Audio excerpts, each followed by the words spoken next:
So yeah, so that's just an example of what you can do with really minimal software. That was all made in one program, which was all made in Ableton with the Ableton drums. Like basically, if you downloaded the Ableton program, you could make something like that relatively quickly. And you know, it was almost what I consider a tutorial track for myself. I was like, well, let me mess around with Ableton and try and like make something just, you know, right now, boom, and you know, just about any kind of program will allow you to do that. And that's, like you said, you know, it goes back to what Jake said, which is, you know, if you have an ear for music, if any of you are out there, I mean, like, you know, you can, there's an opportunity to be creative. And as time has gone on, there's been more and more of that going on. And I think it's awesome. Of course, you have to like kind of sift through some stuff that's not so awesome, but you know, it does allow just about anybody to be creative. I mean, if anybody wants, you know, to learn how to do music, get on YouTube. It's really easy. You buy a book at Borders on how to use Ableton, which is exactly what I did. You know, like the Ableton Bible, Ableton 5 Bible, it's called, and it's at Borders, and it was awesome. And it has a disc.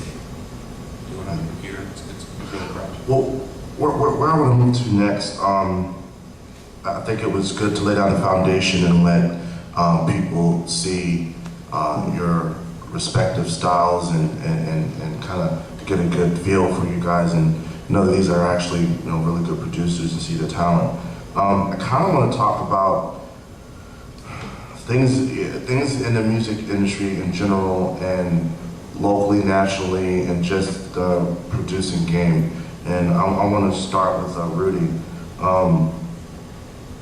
Now I know, Rudy, I know that you do obviously a lot of stuff for the Ruckus, but as a producer, like how would you, or how do you get like your music out? Like, you know, how do you collaborate with other artists? How do you sell the beats? And if you sell them, you know, is there a trade? I mean, is there sometimes where, okay, hey, I won't sell you the beat, but you know, there's some kind of trade, like shoot me another beat or come be on my album? Like how do those kind of things work? Well, years ago, when I first started making beats, that was the thought was, oh, I gotta sell these beats. I'm out here trying to sell beats. I was, you know, putting up posts on MySpace, oh, I got beats for cheap, blah, you know. And to be honest with you, I mean, if you're serious about what you do and you love making music, just build. I mean, it's, you know, like, to try to, you know, like for example, Jinx and I, we've worked together on a track, and I mean, the last thing I was gonna do was say, hey man, you know, you owe me $100 for that beat, man. Just the fact that he made a song with something that I did was enough, you know what I mean? And that, you know, so, you know, you hear the guys out there all the time, you know, trying to sell their beats, and it's like, you know, I can understand if, you know, if you were, you know, producing for some national acts, that kind of thing, where, you know, then that's what you do for a living. But if you're just a musician on the side and you're just making beats, you know, if somebody offers you, okay, great, that's, you know, that's nice, you know. But I think honestly, just build and network, and you never know where it'll take you. And everyone else can jump on this, but as a producer, how do you market yourself? Like, do you just kind of MySpace it, Facebook it, and you just kind of say, hey, I'm a producer, like, or is it just through? It's really just through networking, and like, yeah. You know, like when the Ruckus plays a show, you know, you know, Keith might say, hey, you know, shout out to Rude on the beat or something like, or even I might shout myself out. I do that.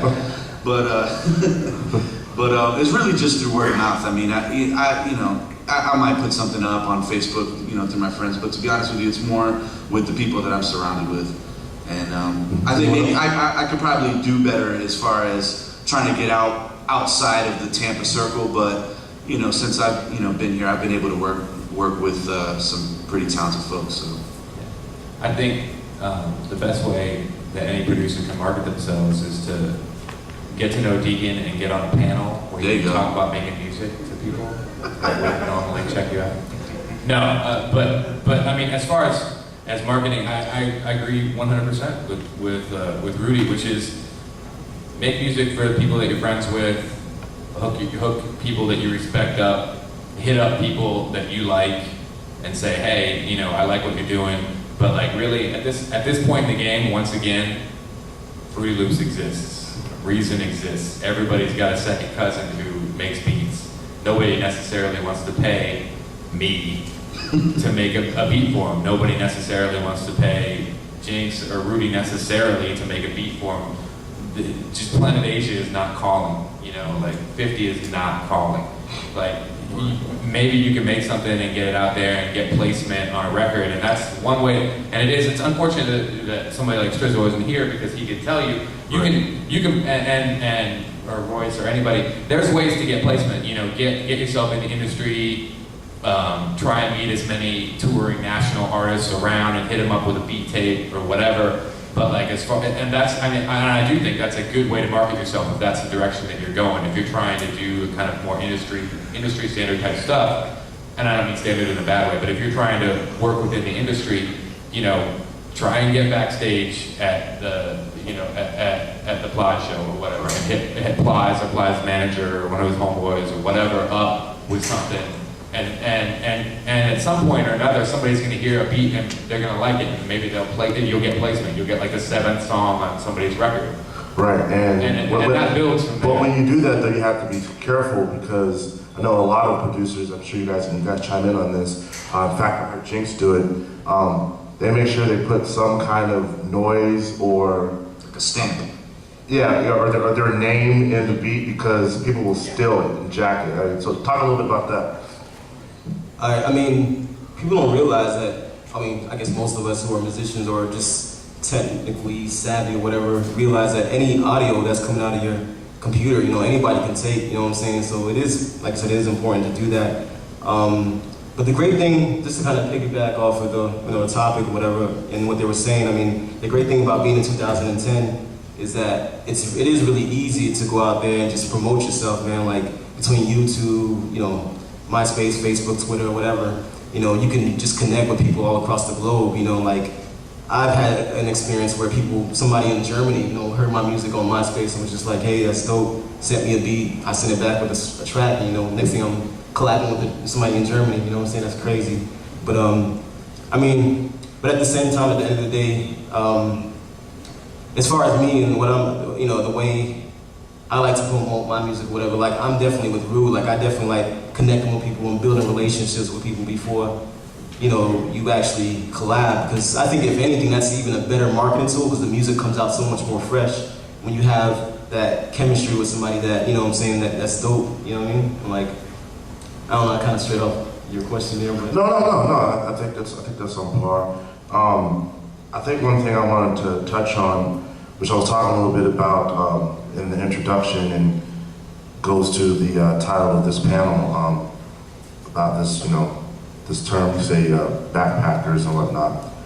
I want to apply that to the current scene. And you guys are all here in the scene.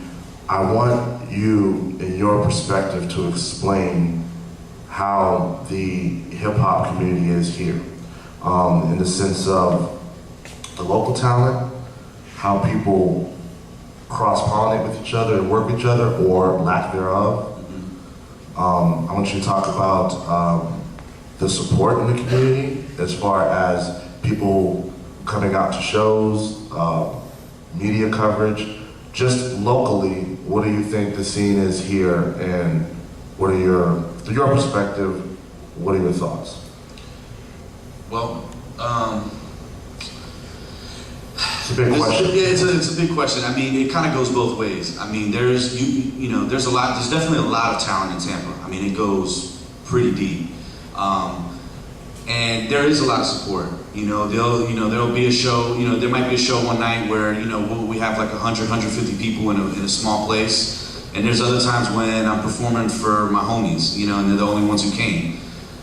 You know, it goes both ways. One of the things that I think is very disappointing in this scene is, and I don't know if it goes this way in other places, but you know, if you go out to a show, if you're there, you came to see your homeboy perform, you know, and he opened up, you know, stick around and check out everybody else, and don't just go to the show just to shop your demo to other people, and just the only reason you're there is because, you know, if you support the people that are there, and you support that are people that are doing stuff, you know, it's going to come back to you when it's your turn.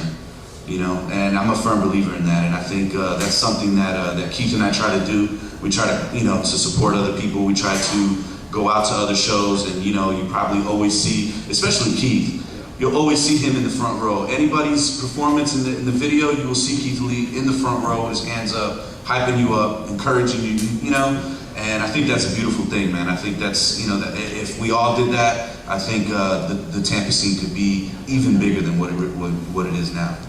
Yeah. Anyone else? I mean, yeah. I mean, definitely. I'm definitely feeling what he said. You know, they're a good example of what an artist should be. We should be fans. You know what I'm saying? At the same time, Be a fan first. Yeah, be a fan first. I think as far as the Tampa scene, you know, I love it because it's just so diverse. You know what I mean? Like you can have somebody like a Strizzo, you know, who does primarily, you know, party or juke music or whatever you want to call it. But then you can have somebody like, you know, me, Lazy, or, you know what I'm saying, Rude, who does more of what we do, you know what I'm saying? And it's just, there is so much talent here, and it's just incredible. Like, whenever I go out to a show or an event and just meet new people, I'm like, yo, you know what I'm saying, you're from here too, and this is what you do, wow, like, this is incredible that this is coming out of home, you know what I'm saying? And like, I love the scene because of that. Now, the disappointing thing that, you know, that I see is that when some of these major artists come, like as far as like the Wu-Tang show or the KRS show or whatever, like you pack the house out, like there's mad people there. But when people similar to that on a local level, it's like, where are these people? You know what I'm saying? Like, I know it's kind of hard to get people out to see a local show or whatever, but I understand. It's like, if you're feeling that type of vibe, you know what I'm saying? It would be cool if they would come out to some of the other, you know. So you're saying you have dissonance with the fan support?